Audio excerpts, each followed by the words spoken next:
ભુજ નગરપાલિકાની આગામી ચૂંટણીને અનુલક્ષીને વોર્ડ નંબર 7માં રાજકીય માહોલ ગરમાયો છે। ભારતીય રાષ્ટ્રીય કોંગ્રેસ દ્વારા આ વોર્ડમાં મજબૂત અને સેવાભાવી ઉમેદવારોને મેદાને ઉતારવામાં આવ્યા છે, જેમાં ક્રમાંક 1 પર જ્યોતિબેન મુરજીભાઈ ગોહિલ અને ક્રમાંક 2 પર નવદીપસિંહ રામદેવસિંહ જાડેજા ચૂંટણી લડી રહ્યા છે। હાલમાં બંને ઉમેદવારો દ્વારા વોર્ડના વિવિધ વિસ્તારોમાં ડોર ટુ ડોર પ્રચાર અભિયાન ચલાવવામાં આવી રહ્યું છે।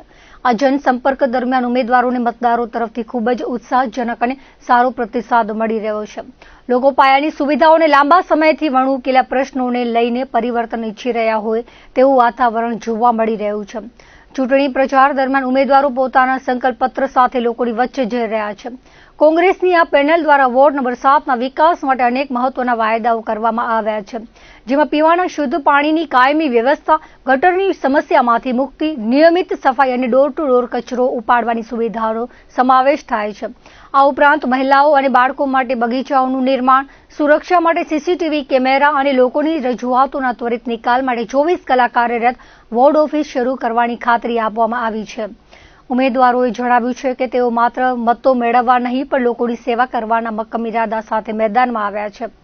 ઉમેદવારોના વ્યક્તિગત પરિચય પર નજર કરીએ તો નવદીપસિંહ જાડેજા એક સૈનિક પરિવારમાંથી આવે છે અને સામાજિક સેવાનો વારસો ધરાવે છે, જ્યારે જ્યોતિબેન ગોહિલ મહિલા સશક્તિકરણ અને શિક્ષણ ક્ષેત્રે નોંધપાત્ર કામગીરી કરી ચૂક્યા છે।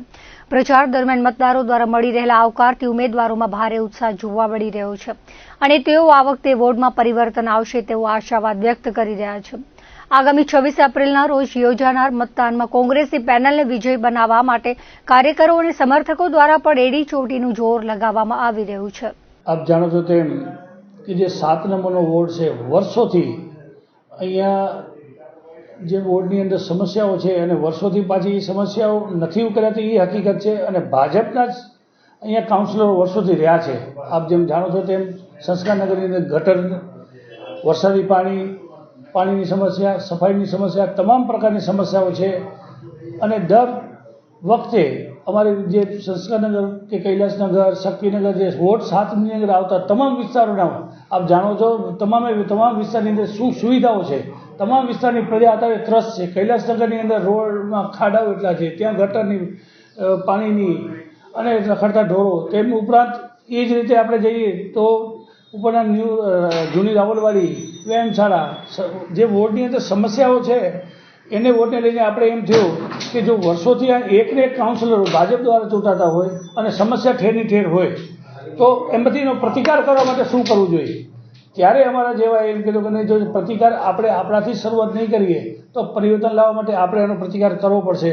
એટલે મને વિશ્વાસ છે મારા વોર્ડ નંબર 7માં આવતા તમામ વિસ્તારોના લોકોનો કે જે સમસ્યા એટલી બધી છે એને હલ કરવા માટે એવા યુવાન જે એવાને ઉતાર્યા છે કોંગ્રેસ પાર્ટીએ, જેમાં નવદીપસિંહ જાડેજા અને બેન જ્યોતિબેન ગોહિલ।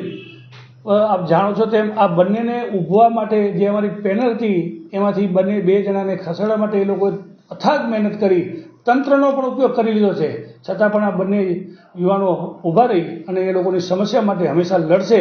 અને અમે તો કંઈ આપનો થઈને રહેશે નહીં, એ તમારો થઈને લડશે, એ કોઈ પાર્ટીનો થઈને નહીં, તમારા પ્રશ્ન માટે ત્યારે એ પાર્ટીમાં આગળ ઊંચી કરીને નહીં પણ તમારી સાથે ઊભો રહી અને લડશે અને વિસ્તારની સમસ્યા માટે લડશે। ત્યારે મારે એટલું જ કહેવું છે કે જ્યારે આજે અમે ડોર ટુ ડોરનો પ્રવાસ કરવા જઈ રહ્યા છે ત્યારે લોકોને મારે એ જ કહેવું છે કે એકવાર તમે પરિવર્તન કરો અને જે આજે 20-25 વર્ષથી આ વિસ્તારની જે સમસ્યાઓ છે એને હલ કરવા માટે તમારો પોતાનો દીકરો જે તમારી વચ્ચે આવ્યો છે તો એને આપ સૌ એને મત આપી અને એને વિજયી બનાવશો, આપનો અવાજ બુલંદ કરશે। આપના અવાજની અંદર ક્યાંય પોતાનું દબાવીને નહીં રહે।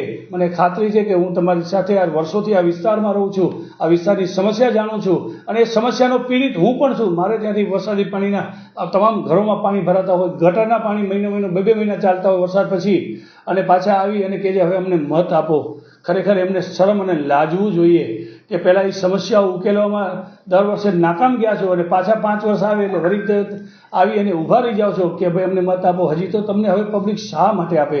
પબ્લિકને એક સક્ષમ વિકલ્પ જોતો હતો, એક સક્ષમ વિકલ્પ રૂપે કોંગ્રેસે જ્યારે યુવાનોને ઉતારે છે ત્યારે નવદીપસિંહ જાડેજાનો જે ક્રમાંક છે 2 કોંગ્રેસ પાર્ટીનો ક્રમાંક 2 અને 1 જ્યોતિબેન મુરજી ગોહિલ, તો આપ બંને ઉમેદવારોને વિજયી બનાવશો। તમામ વોર્ડ નંબર 7માં આવતા નાગરિકોને મારી અપીલ છે કે આપનો થઈ અને આપની પાસે રહીને આપણો દીકરો આપણા પ્રશ્નો માટે લડશે અને હું ખાતરી આપું છું આપને કે ક્યારેક પીછી પાછી નહીં કરે અને જ્યારે જરૂર પડશે કદાચ પક્ષનો પણ આદેશ હશે કે નહીં આમાં ચૂપ રહેવું પડશે ત્યારે એ દીકરો તમારું થઈ રહેશે, નહીં પાર્ટીનો.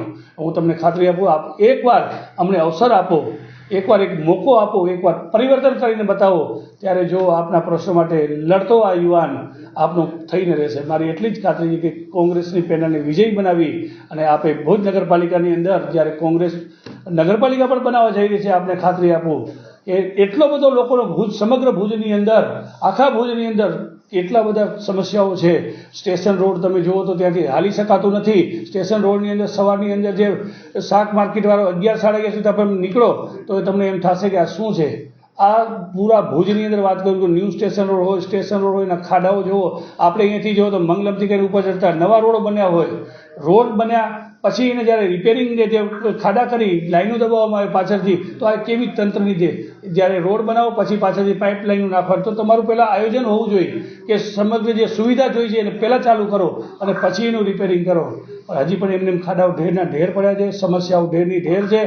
26 વર્ષ હું ભુજની અંદર 42 વર્ષથી નગરપાલિકાનું શાસન છે, ગુજરાતની અંદર ભાજપનું શાસન. પણ હું જો સ્થાનિક સ્વરાજ્યની વાત કરું તો નગરપાલિકા ભુજની અંદર 42 વર્ષ છે, છતાંય સમસ્યાઓ ઉકેલાની નથી.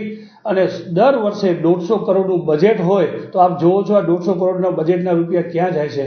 હું આપણી ભુજની જનતાને વિનંતી કરું છું કે સમગ્ર વિસ્તારની અંદર, ભુજની અંદર પણ પરિવર્તન થઈ રહ્યું, ત્યારે આપણે સામેલ થાવ. અને મારા વોર્ડ નંબર 7ના તમામ જ્ઞાતિજનો, તમામ નાગરિકજનોને મારી નમ્ર અપીલ છે કે એકવાર આપ પરિવર્તન કરી કોંગ્રેસને વિજયી બનાવો.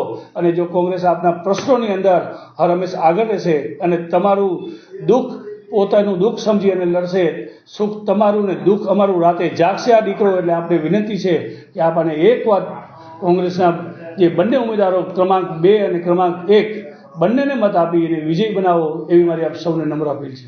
લોકોનો બહુ સારો રિસ્પોન્સ રહ્યો છે મારા વતી, અને હું વર્ષોથી અહીંયા જ રહું છું અને મને વર્ષોથી આ બધાના મુદ્દા મારે કાને આવતા જ હોય છે. અને એના માટે જ હું આજે મારા ઘર અને મારા વિસ્તાર માટે હું ઊભો રહ્યો છું. અને એ બધાને ન્યાય દેવડાવવા અને સફાઈ, પાણી, જેમ કે અલગ અલગ વિવિધ બધી જે અસુવિધા છે બધાને, એના માટે નિવારણ લાવવા માટે આજે એ લોકો માટે હું ઊભો રહ્યો છું. આપણે જેમ કે જે વિસ્તારમાં જે સમસ્યા છે, જેમ કે પહેલી તો છે આપણે જે બેઝિક આપણે જોવા જઈએ તો પાણીની અને ગટરની અને સફાઈની. પાણી અહીંયા નિયમિત આવતું નથી, 4 દિવસે 6 દિવસે આવે છે. અને ટેક્સ લેવામાં આવે છે મહિનાના 30 દિવસનું. મહિનામાં પાણી આપે તો 7 દિવસ જ છે અને ટેક્સ લેવામાં આવે છે 30 દિવસનું. અને હર 4 દિવસે ગટરનું પાણી રોડ ઉપર જગ્યાએ નીકળે છે. બધાને સ્થાનિકને ખબર છે. જેમ કે અહીંયા સંસ્કારનગર હોય, પછી કૈલાસનગર હોય, એનામાં રોડ, રસ્તા, ખાડા અને ગટરની મેઇન. અને વ્યાયામશાળા જોવા જઈએ તો ત્યાં ખુલ્લા મેદાન હોવાના લીધે ત્યાં રખડતા ઢોરોનો બહુ સમસ્યા છે. એના ઉપર કોઈ જોવામાં આવતું નથી. એટલે અમે હરેક જગ્યાએ, હરેક વિસ્તારમાં બધાને મળ્યા, બધાનો બહુ સારો રિસ્પોન્સ છે. અને બધાએ એમ જ કીધું છે કે તમે આ વખતે અમારા માટે ઊભા રહેજો, અમને બહુ સારું લાગ્યું છે. નકર કોઈ અમારું સાંભળવા તૈયાર હતું નહીં. આપણે અત્યાર સુધી ભાજપના ઉમેદવારોને ચૂંટતા આવ્યા છે વર્ષોથી, અને જે પ્રશ્નો હતા એ પ્રશ્નો અત્યારે ઠેરના ઠેર છે. ઉમેદવારો બદલાતા રહ્યા, ઉમેદવારોને એને આપણે મત આપીને ચૂંટતા રહ્યા, પણ પ્રશ્નો જે છે એ વર્ષોથી વણ ઉકેલ્યા રહ્યા છે. એટલે આવા ઉમેદવારોને આપણે ચૂંટવાનો કોઈ અર્થ નથી. હવે જ્યારે આપણને એક કોંગ્રેસે મજબૂત વિકલ્પ આપ્યો છે, એક યુવા ઉમેદવાર આપણને આપ્યા છે, અને આપણે અત્યાર સુધી કહેતા હતા કે આપણને કોઈ વિકલ્પ મળતો નથી. હવે જ્યારે વિકલ્પ મળ્યો છે, સ્થાનિક ઉમેદવાર આપણને મળ્યા છે જે પ્રશ્નોથી વાકેફ છે અને પોતે પણ આ પ્રશ્નોના ભોગવી ચૂક્યા છે, ભોગ બની ચૂક્યા છે, ત્યારે એ આ પ્રશ્નોને ઉકેલવા પોતાની કટિબદ્ધતા જાહેર કરી છે. ત્યારે આપણી ફરજ છે કે આપણે એમને સહાયક બનીએ, આપણે એમને ખોબે ખોબે મત આપી અને વિજય બનાવીએ. 26 તારીખે યાદ રાખીએ, પંજો કોંગ્રેસ બટન નંબર 1 અને બટન નંબર 2 દબાવીને આપણે આપણા ઉમેદવારને વિજય બનાવીએ અને આપણા પ્રશ્નોને આપણને વાચા મળે એવું આપણે કાર્ય કરીએ. આપણા પ્રશ્નો છે, ગટરના પાણી આવે છે, ગટરના પાણી ઉભરાય છે, પીવાનું પાણી પણ એને નિયમિત આવતું નથી, 4-4, 5-5 દિવસે આવે. હવે હમણાં જ્યારથી ચૂંટણી જાહેર થઈ છે ત્યારથી એ એકાંતરે પાણી આપવા માંડે છે, અને એના પહેલાં તો આમ છે ને ભંગાણ પડ્યું છે અને લાઈન તૂટી ગઈ છે અને નર્મદાનું પાણી નથી આવ્યું. અને જ્યારે પાણીનો પ્રશ્ન હોય છે ત્યારે ભાજપના જે ધારાસભ્ય છે એ પણ એને નિવેદન કરતા હોય છે કે આપણે ધુનારાજાથી એને પાણી લાવીશું, ભુજના પાણીનો પ્રશ્ન હલ કરીશું. પછી એ પોતે જ ફેરવી તોડે છે હમણાં કે ધુનારાજાથી તો પાણી લાવવાનો બહુ અને મોટો ખર્ચ થાય એમ છે, તો આપણે બીજો કોઈ વિકલ્પ કરશું. આવા નિવેદનો કરવાનું બંધ કરો અને સચોટ ઉપાય લાવો અને પ્રજાને પાણીને તરફડ્યા વગર પ્રજાની જે પ્રાથમિક જરૂરિયાત છે એ નાગરિકની જરૂરિયાત છે એ જરૂરિયાતને પૂરી પાડો. જ્યારે એ પૂરી પાડવાની તમારામાં ત્રેવડ નથી તો તમારે કોઈ હક નથી કે આ વિસ્તારમાં તમારે તમારા ઉમેદવારોને ઊભા રાખવો જોઈએ. અને આ બધા પ્રશ્નો આપણે સમજીએ, આપણે જાણીએ. જ્યારે આપણને મજબૂત વિકલ્પ મળ્યો છે ત્યારે આપણે એનો વિકલ્પનો આપણે ઉપયોગ કરીએ અને આપણા પ્રશ્નોને વાચા આપીએ અને આ તકનો લાભ લઈ અને કોંગ્રેસને પંજાને મત આપી અને આપણે વિજય બનાવીએ.